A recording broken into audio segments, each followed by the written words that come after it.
Salut à toutes et à tous et bienvenue dans cette nouvelle vidéo de Johan Dev. Dans cette vidéo, je vais vous aider à résoudre un énorme problème auquel vous avez forcément été confronté. Eh bien oui, en tant que développeur, en tant que Ops, en tant que tech, vous avez des fois besoin de transmettre un mot de passe à quelqu'un. Et là se pose toujours la question, comment faire? Parce que oui, peut-être que votre processus va lui obliger à changer son mot de passe lors de la première fois, mais n'empêche, il y a un moment où vous devez transmettre un mot de passe. Et c'est déjà arrivé à plein d'entre nous, j'en suis sûr. Vous envoyez le mot de passe dans Slack, dans un Teams, dans un mail, dans un WhatsApp, en se disant de toute façon, on va le changer, mais des fois, vous le savez, les gens ne changent pas les mots de passe. Eh bien, aujourd'hui, je vais vous présenter un petit outil que personnellement j'aime beaucoup utiliser qui s'appelle Password Pusher. Vous allez voir, très simple à utiliser, très simple à installer et on va même se payer le luxe de le déployer comme si on voulait le déployer pour de la production, pour l'utiliser par exemple au sein de votre entreprise. Alors, si le sujet vous intéresse, ne loupez pas cette vidéo. Allez, on est sur YouTube, n'hésitez pas à liker, commenter, vous abonner, enfin vous connaissez l'histoire, hein, je ne vais pas vous expliquer comment ça marche. En tout cas, quoi que vous fassiez, sachez que les commentaires, les likes et les abonnements, ça aide énormément la chaîne parce que c'est comme ça que ça marche le référencement avec l'algorithme YouTube. Allez, c'est parti, je vais me mettre hop dans un petit coin en bas et donc on va parler de cet outil qui s'appelle Password Pusher. Password Pusher, vous pouvez, sans rien faire, l'utiliser directement sur le site pwppush.com. Et là, eh bien, finalement, vous pouvez utiliser l'application tout de suite, toute seule, sans aucun problème. Mais certains d'entre vous, et à juste titre, pourraient ne pas avoir envie de fournir eh bien, la gestion de ces mots de passe à un outil en ligne, pwppush.com, sur lequel on n'a pas grande information. Donc, l'idée, c'est d'héberger nous-mêmes une instance de Password Pusher. Et vous allez voir que ça va être vraiment très très simple. Parce que Password Pusher, ils nous fournissent tout ce qu'il faut pour l'héberger nous-mêmes et ils nous fournissent, regardez ici, une image Docker. Donc, on va, dans un premier temps, eh bien, tester sur mon poste, sur notre poste, en local, eh bien, le mode de fonctionnement de Password Pusher. Alors, pour faire ça, c'est très simple. On va aller dans un petit terminal ici, parfait. On va se créer un répertoire qu'on va appeler Password Pusher, parfait. Et on va rentrer dans le répertoire Password Pusher, nickel. On y est. Et dans ce répertoire, on va créer tout simplement un petit fichier Docker Compose dans lequel nous allons mettre tout ce qu'il faut pour faire fonctionner Password Pusher sur mon poste, sur notre poste. Et en fait, on ne va pas s'embêter, on va aller sur le dépôt de Password Pusher, je vous mettrai le lien dans la description de la vidéo. Il y a un répertoire qui s'appelle Containers. Si vous êtes sur Kubernetes, il y a ce qu'il faut pour Kubernetes, mais nous, on est avec Docker. Et là, il y a plusieurs versions de Password Pusher que vous pouvez utiliser. Il y a une version, et c'est celle-là qu'on va utiliser aujourd'hui parce qu'on veut faire quelque chose de simple et rester dans la démonstration. Donc, on va utiliser le password éphéméral. Qu'est-ce que ça veut dire? Eh bien, en fait, en arrière-plan, ça utilise une base de données SQLite 3. Et si vous rebootez le conteneur, vous perdez les mots de passe qui auront été stockés et générés, même si ce sont des mots de passe qui n'ont pas vocation à y rester tout le temps. Hein. Mais si pour des raisons X ou Y, vous avez besoin de faire persister au-delà du redémarrage du conteneur Password Pusher, vous pouvez évidemment utiliser par exemple la version MySQL ou PostgreSQL. Mais nous, aujourd'hui, on va imaginer qu'on n'a pas un besoin énorme de persistance des mots de passe. Hein. C'est pour le transmettre tout de suite plutôt que de l'envoyer en clair dans un fil de discussion. On veut passer par cet outil. Donc, on va aller voir ce que ça nous fournit. Et regardez, ça nous fournit quoi? Un fichier Docker Compose ici. C'est parfait. Donc, on va tout simplement récupérer ce Docker Compose sur notre poste. Donc, on va afficher en raw ici. Je copie-colle l'URL et on va faire un wget et on télécharge tout simplement le fichier. Et là, vous le voyez, hein, ça m'a téléchargé un fichier docker compose.yml. On va l'ouvrir dans Visual Studio Code, hein, pour vérifier qu'on a bien récupéré le bon fichier. Si j'ouvre ici, effectivement, hein, comme vous le voyez, on a bien récupéré le fichier docker compose officiel, hein, de Password Pusher, la version éphémérale. Vous avez vu, hein, c'est vraiment minimaliste, il n'y a pas grand chose à faire, mais ça va vous permettre comme ça très facilement de tester ce merveilleux outil. Maintenant qu'on a notre Docker Compose, eh bien on va simplement démarrer ça en faisant un docker-compose up-d. Ce qui va avoir pour résultat, eh bien, de démarrer le conteneur Password Pusher. Donc là, je le lance. Alors comme j'ai fait des tests avant, vous l'avez vu, hein, il me met ce petit message-là, mais c'est pas très grave. Et là, qu'est-ce qu'on voit? On voit qu'il a bien créé un Password Pusher, le numéro 1, hein, parce que c'est le premier qui tourne sur mon poste. Dans Visual Studio Code, j'ai une extension qui est bien pratique, qui s'appelle Docker Compose. Et est-ce qu'il est capable... Hop, il n'a pas vu mon fichier Docker Compose. Alors regardez pourquoi, je sais pourquoi. On va le stopper. On va le stopper ici parce que je crois que le plugin exige que le fichier ne soit pas YAML, mais YML, tout simplement. Je pense que c'est ça. On va redémarrer ça. C'est juste les deux syntaxes fonctionnent, hein, pour Docker Compose, mais il est possible que pour ce petit plugin, ouais, voilà, il a besoin que le fichier soit au format YML et pas YAML. Ok, ça chipote. Donc c'est bien pratique cette petite extension parce que ça vous permet comme ça d'avoir directement accès aux conteneurs qui sont démarrés dans votre projet et vous pouvez faire un certain nombre de choses ici, hein. Vous pouvez le démarrer, le stopper, etc., etc. Accéder directement au shell de votre conteneur, hein. Vous voyez là je suis à l'intérieur du conteneur et si je fais exit, eh bien effectivement je suis sorti du conteneur. Donc c'est bien pratique. Et puis, bon, là, il n'y a qu'un seul service qui tourne, mais imaginez si vous en aviez 3, 4, 5, 6, eh bien, ça vous permet comme ça de voir ce qui compose votre Docker Compose. Donc, c'est bien pratique. C'était une petite astuce au passage, hein, histoire de. Donc là, on a démarré notre image. On va vérifier que sur le port 5100, eh bien, on a bien une instance de Password Pusher qui fonctionne. Donc, on va aller sur le port 127, enfin sur l'adresse 127.0.0.1 2.5100. Et là, eh bien, regardez, j'ai effectivement, ça y est, Password Pusher qui est bien installé, qui est bien démarré sur mon poste. Maintenant, essayons de voir un petit peu comment fonctionne cette application. Vous allez voir que c'est très simple. Je sais pas, je suis en train de créer des comptes administrateurs. Et pour une raison X ou Y, je suis obligé de saisir le mot de passe. Et ce mot de passe-là, je vais le transmettre à la personne qui va utiliser le compte. Et puis après, hein, si elle souhaite changer le mot de passe, eh bien, il faudra effectivement qu'elle le fasse. Là où c'est cool, regardez bien, c'est qu'on peut faire un generate password. Donc de cette façon, ça nous génère un mot de passe. On peut d'ailleurs spécifier ici, eh bien, les critères que l'on souhaite activer, un nombre de syllabes, minimum de longueur de syllabes, les séparateurs, etc., etc. Bon, bref, vous avez comme ça, hein, la possibilité de paramétrer le style, oui, des mots de passe générés. On peut aussi, et ça c'est vraiment pas mal, dire que eh bien, Password Pusher, en gros, hein, ce que je ne vous ai pas encore dit, c'est que, bon, regardez ce qu'on va faire. On va générer, on va laisser ça par défaut, on va faire push it ici. Et en fait, Password Pusher, vous voyez, il a généré cette URL. On va copier-coller l'URL et puis on va l'ouvrir. Imaginez que c'est ça que vous avez transmis à quelqu'un. Il va recevoir, il va ouvrir cette URL et il va tomber sur cette interface. Cette interface, elle lui dit quoi? Elle lui dit, ben, tu peux copier ici directement le password. Tu peux, en cliquant ici, l'afficher visuellement. Et on peut supprimer le lien secret ici. Ce que l'on voit aussi, c'est que ce lien va être delete dans 7 jours ou dans 4 vues. Donc là, on en avait, c'est la première, regardez, là c'est la troisième, enfin il n'en reste plus que 3. Si j'actualise, il n'en reste plus que 2. Si j'actualise, plus que 1. Et là, si j'actualise, eh bien, vous allez voir que ça y est, j'ai atteint mes vues. Et là, si je fais F5, eh bien, cette page-là n'existe plus et ça a été expiré. Donc ça vous permet comme ça, vous l'avez compris maintenant, de partager des liens de manière plus ou moins sécurisée, en tout cas d'une façon plus safe que de le mettre en clair dans un mail ou dans un chat. Donc ça, c'est bien pratique. Donc, quand on génère son mot de passe ici, voilà, je vais en générer un autre, on peut choisir toutes les options ici, hein, le nombre de jours, un jour, si on veut qu'il y ait 3 vues, 4 vues.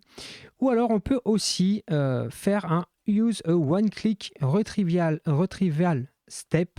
Et là, vous allez voir que c'est vraiment bien pratique hein, quand on veut, vous voyez, automatiquement utiliser des systèmes de chat. Donc là, si on fait Push It ici, on va copier également l'URL ici.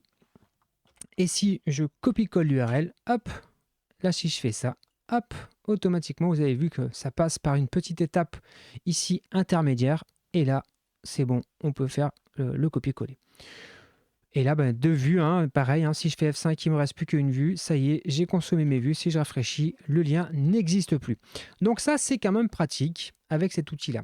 Mais vous allez me dire, bon d'accord, c'est bien, mais on pourrait faire mieux. Oui, on peut faire mieux avec cet outil. Cet outil expose également une API. Cette API permet de donner des consignes à Password Pusher pour générer des mots de passe, enfin oui, pour passer des mots de passe et ensuite vous fournir le lien en question que vous pourriez par exemple mettre dans un script qui enverrait ça automatiquement par mail. Donc on va aller regarder la documentation ici. Si on va sur Tools peut-être, voilà, JSON API. Et là, il nous donne quelques exemples, c'est parfait. Hein, vous voyez ici, on peut faire le test avec curl, ça sera très très pratique, on va le faire avec curl. Alors nous, on changera juste l'adresse ici, on mettra notre instance à nous. On va se faire ça tout de suite, on va aller dans le terminal ici. Hop, on va coller ça. Non, je n'ai pas copié la bonne chose, je ne sais pas ce que j'ai copié-collé. Alors attendez, regardez, bougez pas. De toute façon, j'avais préparé, hop, ici, l'URL avec notre instance locale. Ça va aller plus vite. Donc qu'est-ce qu'on fait? On fait une requête curl, hein, tout simplement. On lui passe le mot de passe. Donc imaginez votre application ou votre script générer le mot de passe. On mettrait, je ne sais pas, un mot de passe particulier. On peut spécifier l'expiration, le nombre de vues, et ensuite, eh bien, on lui dit le serveur Password Pusher qui doit être utilisé /p.json. C'est ça le endpoint de Password Pusher, et on fait bien sûr une requête de type POST. Donc là, si je lance la requête, j'ai la réponse de l'API de Password Pusher. Et ce qui va nous intéresser, vous voyez, c'est ici le URL token, parce que c'est précisément ce petit URL token qui va nous permettre eh bien, de récupérer le mot de passe. Donc, imaginez ça dans un script, hein, vous lui fournissez un mot de passe, vous faites la petite requête, c'est Password Pusher, vous récupérez ce token, vous fabriquez un mail qui pointe tout simplement vers l'URL. Alors, c'est EN ou FR, par exemple, parce qu'on est en France, /P, et le petit token qui a été généré, hein, celui qu'on a vu ici. Et regardez, hein, si je fais entrer ici, ben effectivement, je tombe bien sur une page qui me propose de voir un mot de passe. Et si je veux le voir, ben regardez, c'est My Password. C'est précisément le mot de passe qui avait été saisi ici, My Password. Donc ça peut être pratique aussi. Vous pouvez imaginer rajouter ça dans éventuellement vos applications. Et puis là, écoutez, on va supprimer le lien. Hein, et donc désormais, hein, vous avez compris, je ne peux plus jamais le revoir. Il a été supprimé. Donc ça, franchement, c'est vraiment pratique. Et ouais, c'est un outil que moi, je recommande fortement. Bon, maintenant, c'est bien beau. Ok, on l'a fait tourner sur notre poste. Mais ça ne va pas vraiment vous servir si vous devez par exemple communiquer un mot de passe à un de vos clients qui n'est pas sur le même réseau que vous. Donc comment est-ce que l'on peut déployer une application de la sorte? Moi je vais vous montrer comment je fais avec un hébergeur que j'utilise régulièrement qui s'appelle Idora. Je vais ici vous mettre l'interface de Idora. Et Idora, eux, ils fonctionnent avec une plateforme qui s'appelle Gelastic. Gelastic, il fonctionne avec non pas un fichier docker compose.yml, mais eux, ils fonctionnent avec des fichiers qui s'appellent manifest.jps. C'est le format qui est attendu pour la plateforme Gelastic. Et vous allez voir qu'on va très simplement pouvoir adapter notre Docker Compose pour fabriquer le manifeste d'infrastructure as code. Donc là, je vais copier-coller des portions hein, pour qu'on gagne un petit peu de temps. Mais en gros, qu'est-ce qu'il faut faire? On va lui dire que c'est un type, c'est une installation. On lui donne un petit nom, on lui donne un petit ID, on lui donne une catégorie. J'ai mis le lien vers le logo de l'application. J'ai mis le lien vers le dépôt GitHub de Password Pusher. On met une petite description, infrastructure as code pour Password Pusher. On active le SSL et ensuite, c'est là où on va reprendre finalement ce qu'il se trouve dans notre Docker Compose. On va tout simplement créer ce qu'on appelle des nœuds dans l'univers Gelastic.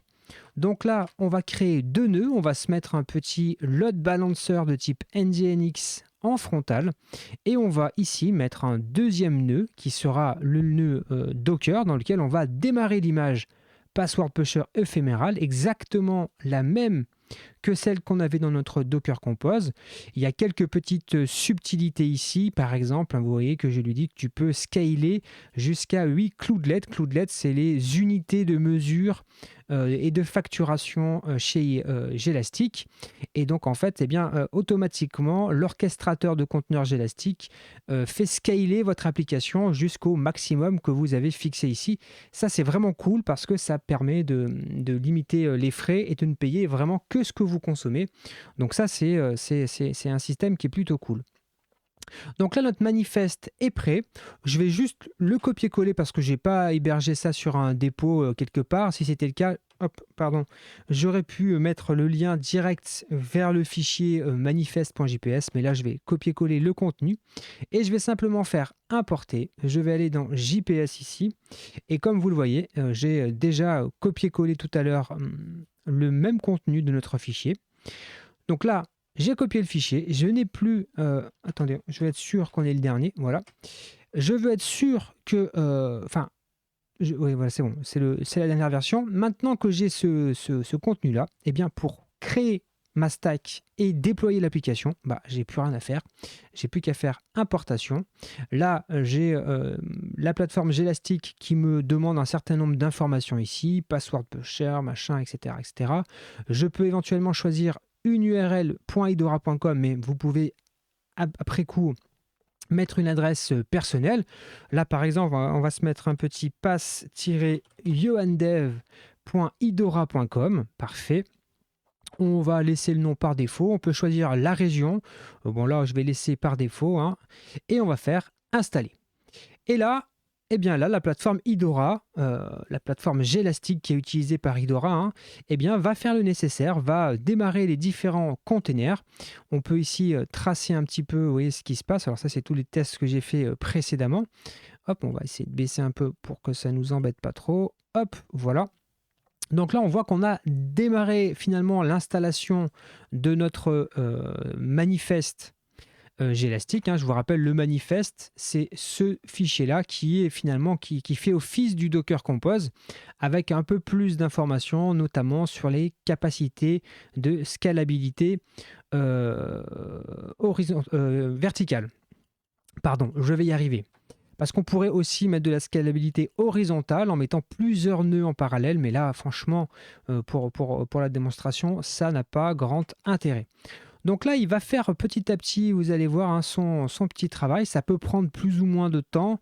Évidemment, ça ne prend pas non plus 5 secondes. Ce n'est pas aussi rapide que sur mon poste. Mais vous allez voir que dès que ça va avoir terminé, on va avoir l'application qui sera quasiment disponible là en moins de...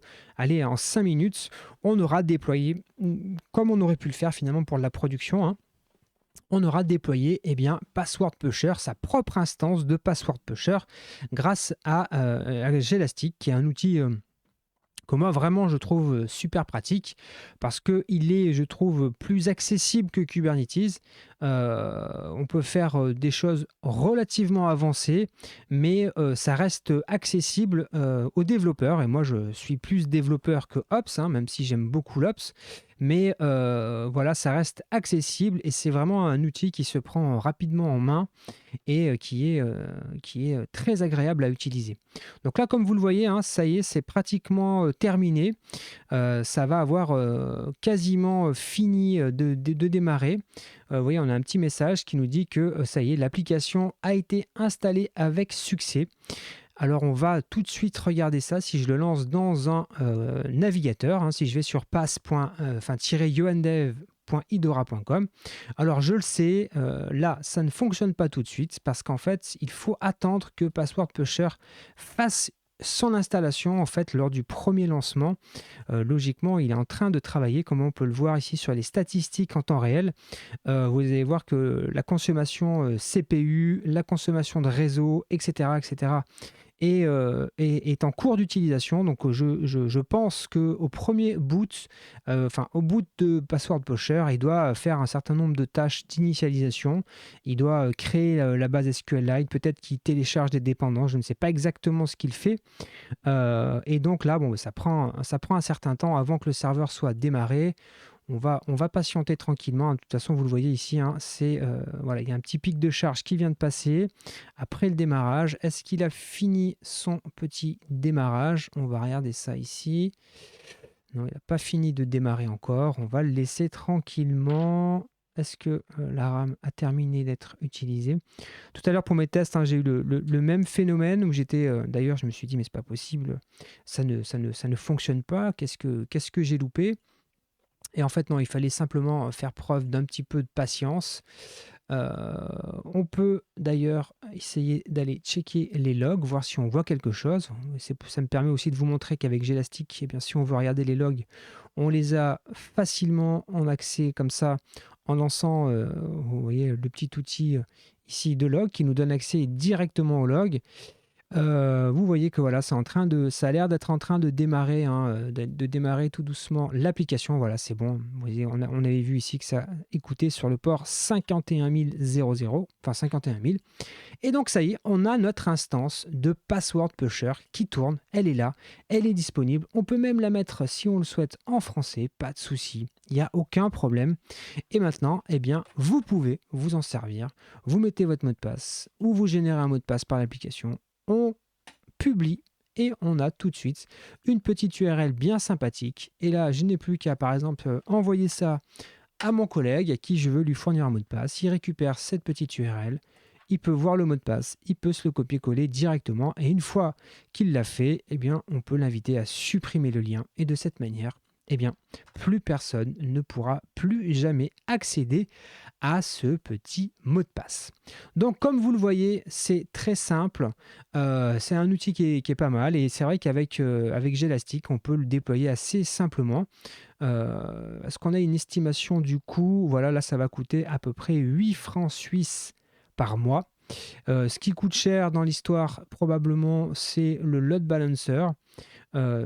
Si on le désactive, hop, juste par curiosité, vous voyez, on tombe à 4 francs suisses, donc ça fait, je sais pas moi, 4 euros à peu près pour faire tourner cette petite instance.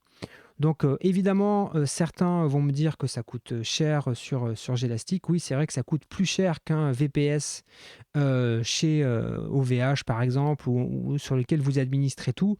Mais parce que là, en fait, vous n'avez pas besoin d'administrer quoi que ce soit, hein. Simplement, vous faites fonctionner vos conteneurs Docker. Et puis c'est tout. Donc c'est le prix d'une certaine forme de tranquillité. C'est sûr que pour des particuliers, ça peut être un petit peu cher, quoique ça se discute. Après, effectivement, pour des professionnels, je pense que ça reste complètement abordable et avec des performances qui sont en plus vraiment, vraiment intéressantes. Et donc voilà, on a déployé notre instance de Password Pusher. Donc écoutez, j'espère que cette vidéo qui était plus courte que d'habitude vous a plu. J'avais envie de vous partager comme ça un petit outil que j'utilise régulièrement pour transmettre des mots de passe de manière un peu plus sécurisée qu'un simple copier-coller dans un presse-papier. Donc bien écoutez, n'hésitez pas à me dire si ce type de vidéo vous plaît, si vous avez envie que je vous partage encore d'autres petits outils comme ça que j'utilise au quotidien qui me facilitent la vie. Donc, eh bien écoutez, n'hésitez pas.